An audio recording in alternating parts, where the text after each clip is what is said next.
राजस्थान से एक ऐसी चौंकाने वाली खबर सामने आई है जिसने हर किसी को सोचने पर मजबूर कर दिया है। डोडा रायसिंग इलाके में रहने वाला एक 10 साल का बच्चा इन दिनों पूरे क्षेत्र में चर्चा का विषय बना हुआ है।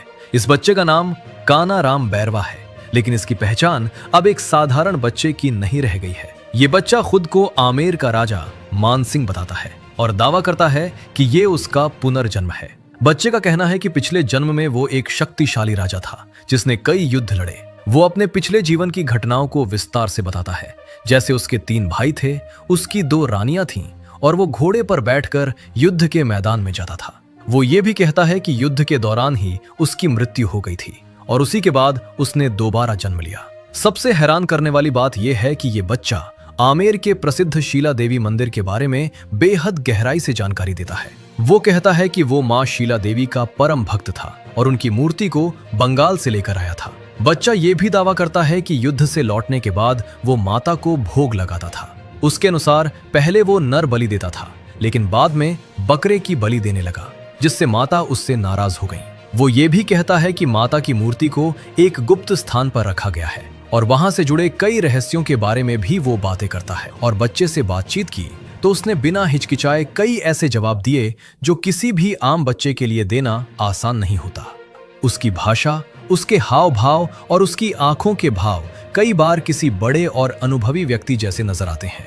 परिवार वालों की माने तो ये सब तब से शुरू हुआ जब बच्चा करीब 2.5 साल का था। उसकी माँ भीमती जारसी देवी बताती हैं कि बचपन से ही वो अजीब तरह की बातें करता था। वो कहता था कि उसका असली घर कहीं और है और वो अपने राजा वाले जीवन की बातें करने लगता था। उसकी बहनों का कहना है कि वो घर में भी अलग तरह से रहता है। वो किसी के साथ खाना नहीं खाता और हमेशा अलग बर्तनों में ही भोजन करता है। अगर कोई उसे छू ले या उसके खाने के पास आ जाए तो वो गुस्सा हो जाता है।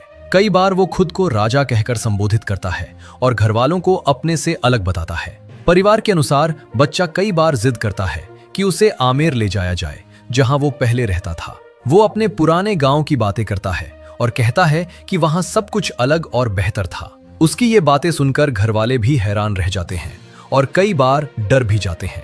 इस खबर के फैलते ही आसपास के गांवों से लोग बड़ी संख्या में इस बच्चे को देखने के लिए आने लगे।